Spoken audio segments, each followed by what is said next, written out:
सत श्री अकाल। मेरा नाम अक्को कौर है। मैं 10वीं जमात की विद्यार्थन हाँ। मेरे स्कूल का नाम सरकारी हाई स्कूल पढ़ाना है। अज मैं तुहानू श्री गुरु तेग बहादुर जी के 400 साल प्रकाश पुरब के संबंधी हो रहे मुकाबलिਆਂ में श्री गुरु तेग बहादुर जी के संबंध में एक कविता सुनाउण जा रही हाँ। कविता का नाम है गुरु तेग बहादुर जी। हर गोबिंद गुरु दे पुत्र तेग बहादुर प्यारे, माता साहिब नानकी जी दे रोशन अखी तारे। ज्यों कस्तूरी नाफे विचों खुशबू पई खिलारे, उमर निक्की विच गुरुआं वाले लछन चमके सारे।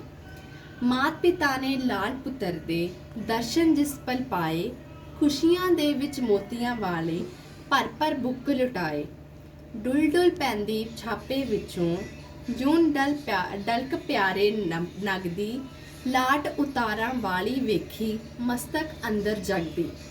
धर्मी रण विच पुत प्यारा, पूरा जोधा डिठा, रख दिता ता तेग बहादुर नाम प्यारा मिठा। वाहिगुरू जी का खालसा, वाहिगुरू जी की फतेह।